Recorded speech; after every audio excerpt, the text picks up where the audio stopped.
গরুর মাংসের দম বিরিয়ানি। বিরিয়ানিটি রান্না করা যেমন সহজ, খেতে ততটাই সুস্বাদু।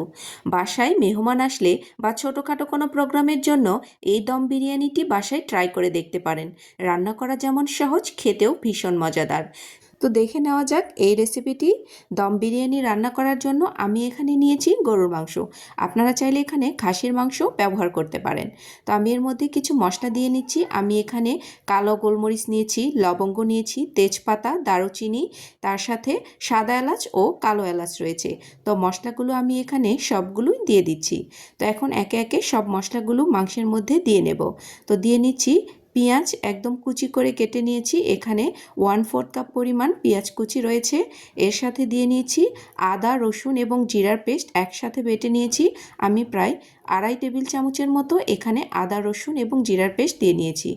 এরপর দিয়ে নেব টক দই। আমি এখানে 2.5 টেবিল চামচ পরিমাণ টক দই ব্যবহার করেছি। এর সাথে দিয়ে নিচ্ছি কাজু বাদাম বাটা। আমি এখানে 10টার মতো কাজু বাদাম, সাথে সামান্য একটু জয়ফল ও একটু জয়ত্রী দিয়ে একদম মিহি পেস্ট বানিয়ে এখানে পুরো পেস্টটাই ব্যবহার করেছি। এরপর দিয়ে নিচ্ছি স্বাদমতো লবণ। লাল মরিচের গুঁড়ো নিয়ে নিয়েছি 1/2 চামচ পরিমাণ। আপনারা আপনাদের ঝালটা অবশ্যই পছন্দ অনুযায়ী ব্যবহার করতে পারবেন। এর সাথে 1/4 চা চামচ পরিমাণ হলুদের গুঁড়ো আর 1 টেবিল চামচ পরিমাণ দিয়ে নিয়েছি ধনিয়া গুঁড়ো। 1/2 কাপের মতো দিয়ে নিয়েছি তেল। তো এখন আমি এই মাংসগুলোকে প্রেসার কুকারে দিয়ে পুরোপুরি সেদ্ধ করে নেব। তো প্রেসার কুকার থেকে নামিয়ে নিয়েছি বড় সাইজের একটি পাত্রে। এখানে দেখুন মাংসগুলো পুরোপুরি সেদ্ধ হয়ে গেছে এবং কিছুটা পানিও রয়ে গেছে।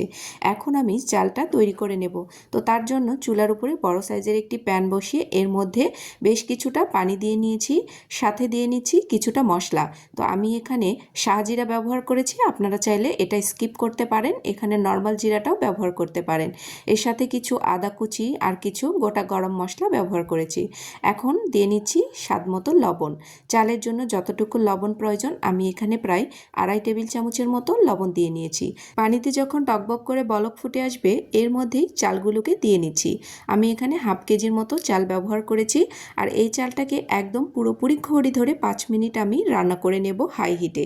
তো চালটা একদম হয়ে গেছে। এখন আমি চালটাকে পানি থেকে উঠিয়ে সরাসরি এই মাংসের মধ্যে দিয়ে নিচ্ছি। তো আমি সবগুলো চালই দিয়ে নিচ্ছি। আপনারা চাইলে এখানে কিন্তু বাসমতি চালটাও ব্যবহার করতে পারেন। আমি এখানে চিনি গুঁড়া পোলাওয়ের চাল ব্যবহার করেছি। তো পুরোটা চাল আমি পানি ঝরিয়ে এর মধ্যে দিয়ে নেব। যেহেতু মাংসের মধ্যে কিছুটা পানি রয়ে গেছে এজন্য আমি আর কোনো পানি এখানে ব্যবহার করব না। তো এখন উপরে আমি দিয়ে নিচ্ছি কাঁচামরিচ। আমি এখানে 5-6টি কাঁচামরিচ মাঝখান থেকে কেটে এভাবে বসিয়ে নিচ্ছি। তো সবগুলো কাঁচামরিচ দিয়ে নিয়েছি। এর উপরে এখন দিয়ে নেব পেঁয়াজ বেরেস্তা। তো আমি এখানে বেশ কিছুটা পেঁয়াজ বেরেস্তা দিয়ে নিচ্ছি, প্রায় 1/2 কাপ পেঁয়াজ বেরেস্তা এখানে আমি ব্যবহার করেছি। তো এরপর দিয়ে নিচ্ছি আমি কিছুটা কিশমিশ। কিশমিশ যদি আপনাদের পছন্দ না লাগে স্কিপ করতে পারেন, আমার কাছে বিরিয়ানির মধ্যে কিশমিশ খেতে বেশ ভালো লাগে। এরপর দিয়ে নিচ্ছি গুঁড়ো দুধ। তো আমি এখানে 1 টেবিল চামচ পরিমাণ গুঁড়ো দুধ দিয়ে নিয়েছি। এখন ঢাকনা দিয়ে এটাকে আমি একদম মিডিয়াম আঁচে 30 মিনিটের মতো রান্না করে নেব। তো 30 মিনিট বাদে ফিরে আসছি। 30 মিনিটের মধ্যে এই বিরিয়ানিটি একদম পারফেক্টভাবে তৈরি হয়ে গেছে। তো আমি আপনাদেরকে দেখিয়ে দিচ্ছি, দেখুন কতটা ঝরঝরে একটি বিরিয়ানি তৈরি হয়েছে আর এটা খেতে অনেক বেশি মজাদার হয়। অবশ্যই বাসায় এভাবে ট্রাই করে দেখবেন। দুর্দান্ত স্বাদের এই দম বিরিয়ানিটি যাকে খাওয়াবেন সে অবশ্যই প্রশংসা করবে। খুবই মজাদার হয়, আমার বাচ্চারাও এটা খেতে অনেক বেশি পছন্দ করে। তো দেখুন আমি বিরিয়ানিটি আপনাদেরকে সার্ভ করে দেখিয়ে দিচ্ছি এটা কতটা ঝরঝরে হয়েছে। তো বিরিয়ানি একদম রেডি। আপনাদের কাছে যদি রেসিপিটি ভালো লেগে থাকে অবশ্যই বেশি বেশি শেয়ার করে দিয়ে যেতে ভুলবেন না। এ পর্যন্তই, ভালো থাকবেন। আল্লাহ হাফেজ। আসসালামু আলাইকুম।